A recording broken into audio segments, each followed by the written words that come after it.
It has been said that if there is ever to be such a thing as a true universal language, it will most likely be expressed in the realms of mathematics, geometry, energy patterns, and frequency.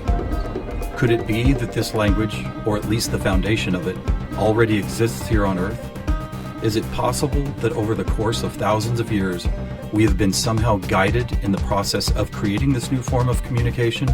And if so, what type of information will be conveyed through it that could not be expressed any other way? In the search for answers, we must be prepared to trek through both time and space, to open our eyes and minds wide enough to notice compelling coincidences, and to stand back far enough to see if the building blocks of some kind of mathematical, spatial, frequency-based language emerge.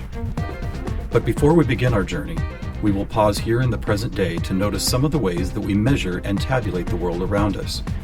This is an important step, for how we count and measure things can be as revealing as why we count them. First, we will take a look at the way we measure time. For all practical purposes, the smallest unit is 1 second, and we all know it takes 60 seconds to make a minute, and then 60 of these minutes to make an hour. This hour, of course, is the unit by which we divide our days, and these days become months, years, decades, centuries, and so on. Speaking of 60, let's take a moment to notice that all geometry, whether it is 2 or 3 dimensional, is also derived from base 60 mathematics that provide the foundation for a 360-degree circle, which in turn provides us with all the angles and formulas for creating virtually every shape known to humankind. Now let's look at how many cultures from all over the world have chosen to count and group things. Right away, we see that we have been attracted to the number 12. 12 eggs in a dozen, 12 months in a year, 12 inches in a foot, 12 signs of the zodiac. Strangely, whether it's tallying disciples or mythical gods, the number 12 appears often in the telling of our greatest stories about ourselves. And what about distance? Your local town might be measured in meters or other units, but when we talk about measuring our planet, the standards we all use revert back to base 60 units of miles, minutes, or geometrical degrees. Are you noticing the pattern here? We seem to be encountering a lot of 12s and 60s. Are they related? And if so, how? To answer that piece of the puzzle, we must travel roughly 5,000 years back in time to visit the ancient Sumerian culture of Mesopotamia, for here is where our 1260-based math comes from. This counting system, which was invented by the same people who produced the world's first written language, involved counting the knuckles of the 4 long fingers on one hand and then multiplying them by all 5 digits on the other hand. If you do this, you will get a maximum number of 12 knuckles times 5 fingers, which of course totals 60. How these cosmic jumps in language and mathematics occurred so suddenly is open to debate, but it is interesting to note that the ancient Sumerians themselves wrote about being given this information by sky god visitors they called the Anunnaki. Who and what the Anunnaki were is a hotly contested subject, but one thing that cannot be denied is the fact that over 5,000 years ago, a mathematical system was born that incredibly still serves us today. So now that we have our various units of measurement, all based on the Sumerian 1260 counting system, let's jump forward to a few pivotal moments in history and see what other numbers, patterns, and synchronicities appear. In the 6th century BC, on the Greek island of Samos, the famed mathematician Pythagoras led a school of thought that married philosophy, mathematics, music, and of course geometry. And while Pythagoras did not discover advanced geometry, he did apply it in new ways, especially to music. For instance, he noticed that when a tauten string was plucked, it would create a tone. And when that string was divided in half, it would make the same tone only twice as high in pitch. Pythagoras then came up with numerical ratios based on harmonic fifths, and this led to the creation of the musical scale found at the root of most modern music. It is important to note that according to Pythagoras, all musical notes were found by using mathematics, and as such were given number values according to their placement in a kind of master grid. For instance, by using fifths beginning from note number 1, he was eventually guided to note 27. And to find the same note twice as high in pitch, he simply kept doubling it to 54, 108, 216, 432, and so on up the scale. If you've ever heard of Pythagorean tuning, you know that the number 432 is quite important. To Pythagoras himself, it probably wouldn't have stood out more than any other in his numerical grid. But in our quest to find a universal language based on mathematics and frequency, this particular note represents a significant piece of coincidental evidence. You see, many ancient musical instruments, from Tibetan bowls to Native American flutes, happen to produce the same tone, a tone that vibrates at 432 cycles per second. That's compelling, but even more intriguing is the fact that Pythagoras was not calculating vibration cycles to find tone 432. It just happens to be the same number. What's more, for decades, most modern musical instruments were also tuned to this same fourth octave A, with a value of 432 cycles. How could this be? Who chose this particular note as the keystone for instrument tuning, and more importantly, why? Here is where a deeper mystery begins to emerge, and to explore it we will need to go back to Pythagoras' other passion, geometry. It is not an exaggeration to say that to Pythagoras and his disciples, geometry and math held a key to the nature of all life everywhere, and maybe it does. Let's look at the first four geometric shapes, the circle, triangle, square, and pentagon. In each of them are angles of degrees that, when added together, always total a specific number relative to that particular shape. For instance, if we take a triangle, the sum total of all three interior angles is always 180. For both the square and circle, it is 360. For a pentagon, it is 540. Now at this moment, let's step back and look at these numbers in a different way, as there seems to be something about them that reaches beyond a simple sum of angles. Did you notice that they happen to be in the same numerical neighborhood as tone 432? What's more, they all add up to 9, just like 432.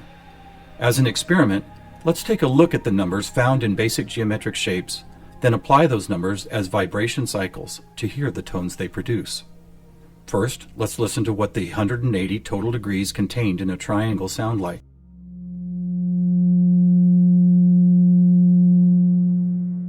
And here's a squares and circles 360 in cycles per second. A perfect octave up from the triangle. What about the pentagon at 540? That sounds like a harmonic fifth of the other two. That's interesting. What are these tones? They are F sharp and its perfect harmonic fifth of C sharp.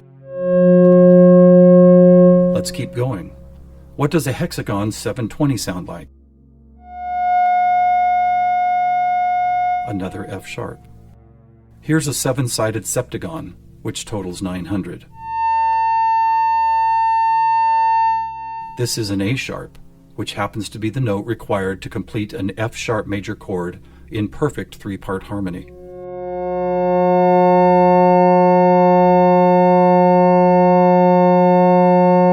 And finally the octagon, where we get 1080, another C sharp. Suddenly, geometry is expressed by tones, and these tones just happen to create the most beautiful form of music, a perfect three-part major chord in the key of F sharp.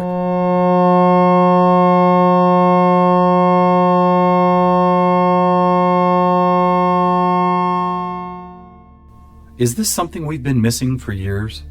Is it important?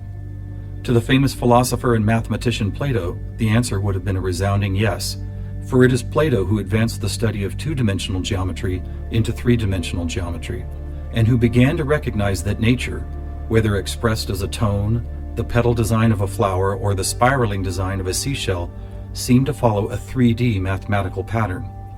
In fact, it became an obsession of Plato to try and find the simplest three-dimensional geometric shapes, and his quest ultimately revealed what we now call the Platonic solids. In essence, these forms represent the most elemental construction blocks found both in human-made and natural forms. So let's see if and how they fit into our geometry tone grid. First, there is the tetrahedron, or a three-sided pyramid comprised of four interlocking triangles. As we did before, let's add up all the angles found in those four triangles. The answer, 720, which we have already seen is the tone F sharp.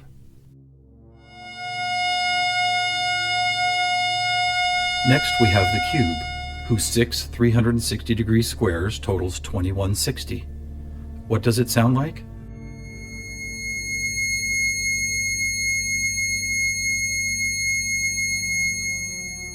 2160 is a high C sharp, and as you will see later, a very interesting number for other reasons as well. Next up is the octahedron. Constructed of 8 triangles, this shape totals 1440, which is another perfect F sharp higher up the scale. The icosahedron is made up of 20 triangles, so the total number of degrees is 3600. As a tone, 3600 vibration cycles create the A sharp needed to complete yet another F sharp major chord that sounds like this.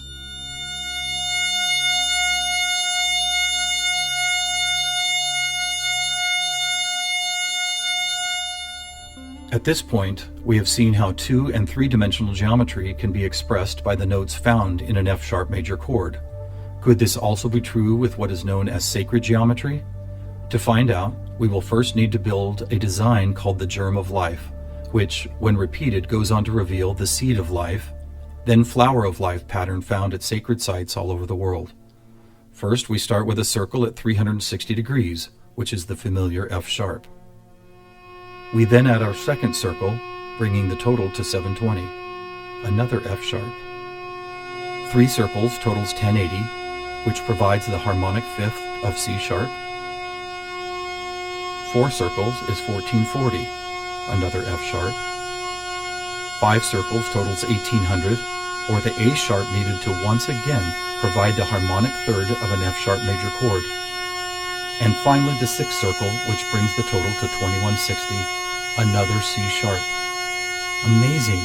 It's as if we can now both see and hear the flower of life pattern that has intrigued humankind for thousands of years.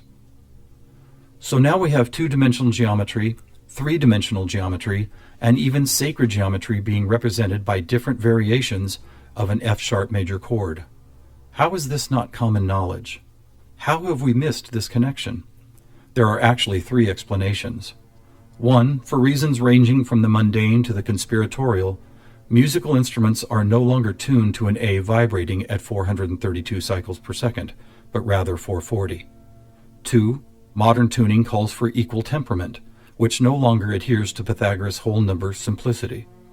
And 3, the tuning method required to reveal geometric shapes is based on a mathematical grid rather than mathematical ratios. This grid, if it had a name, would probably be called something like factor 9, because the number 9 is found not only in the sum of every note on the grid, but also as the number required to move up or down the scale. For instance, if we started at note A at 216 cycles, all we would have to do is add or subtract the number 9 to reveal all the other tones in that octave. And it is here, on this incredible factor 9 grid, that we find not just some of our geometric numbers, but all of them. Conversely, modern A440 tuning reveals not one correlation to geometric numbers. Now let's go back for a moment and take a look at one of these numbers, 2160, the number expressed by both the cube and the germ of life pattern. You may have already noticed that without the 0, it is exactly half of our magic 432. That's worth noting, but what is even more intriguing is the way this number keeps showing up in other large-scale measurements. To discover one of these measurements, we will need to jump forward from Plato's time to when the Mayan civilization was flourishing. Roughly 1500 years ago, Mayan stargazers were the most accomplished astronomers the world had ever known. Their concept of cyclical time led to many incredible discoveries: the accurate length of a year, the exact dates of seasonal changes, even the moments when solar and lunar eclipses would occur. But their most amazing discovery was of something known as the precession of the equinox, which makes note of a very slow wobble of Earth's axis. Somehow aware of the fact that this wobble takes 25,920 years to complete, the Mayans called this cycle one great year, with each of its 12 great months requiring 2160 Earth years to complete. And what about this? Did you know that the diameter of our moon, when measured in miles, also happens to total, you guessed it, 2160? Lastly, watch what happens when we apply simple division to this highly synchronous number. 2160 divided by 2 is 1080, the angle sum of the octagon. By 3, 720, the total of the hexagon. By 4, 540, the pentagon. By 5, Are you ready? It's the ketone of 432. And by 6, 360, the number of both the square and circle. All F sharps and C sharps, with our 432A thrown into the mix, as if it were some kind of clue to solving a cosmic riddle. Maybe we should look at this number even more closely. As we've stated, our closest celestial neighbor, the Moon, is 2160 miles across, and 216 is exactly half of 432. What about the other large object in our sky? Were you aware that our Sun is 864,000 miles across? Incredibly, where the Moon's base number sequence is half of 432, the Sun's number sequence is exactly twice 432. And do you know how many seconds there are in a day? 86,400, or 43,200 for the 12 hours of day, and 43,200 for the 12 hours of night. Or try this. Take the 360 degrees found in the circular shape of our Sun and Moon, and then multiply it by the 12 hours of either day or night. The answer, 4320. Or how about this? What is the only whole number that when squared comes to within 0.01% accuracy to measuring the speed of light? 432. What is going on here? We have all these different things: Earth cycles, time and celestial measurements, geometry, sonic frequency, yet they are all represented by the same numbers over and over again. To answer that, we must search for the factor common to all of them, and that common factor is the 5,000-year-old Sumerian 1260 counting system. It is what gave us the inches to a foot, the seconds to a minute, and the 360 degrees in geometry. It's almost as if the sky god visitors, who the Sumerians called the Anunnaki, provided humanity with a counting system that would lead to the discovery of these synchronicities. Could it be that the number 432 really is some kind of cosmic key that unlocks a language of higher understanding? And if so, have these sky visitors ever been back to make sure we don't miss the importance of the 432 matrix? One possible answer can be found in the story of a man named George Van Tassel, a respected aeronautical engineer who believed he was contacted by extraterrestrial beings in the early 1950s. During this encounter, Van Tassel said he was provided with a mathematical formula that could be used for everything from time travel to sound frequency healing, and which he used to build the world-famous Integratron near Joshua Tree, California. What is this formula? It is F equals 1 over T, or frequency equals one particular something divided by the number of time. Well, what if that one something was the biggest one on our planet, the one great year of 25,920 discovered by the Mayans? And what if the number for time was the most logical choice of 60? Suddenly, this mysterious equation is expressed as frequency equals 25,920 divided by 60. Are you ready for the answer? It's 432. Not only the frequency that instruments all of the world have been tuned to for thousands of years, but also the number that reveals the synchronistic nature of life on this planet. Noticing all these coincidences revealed by the 432 matrix and the Sumerian counting system, we must wonder if other ancient cultures were aware of them as well. Just scratching the surface, it would seem that they were. For example, let's take the Sumerian 12 and square it for a total of 144.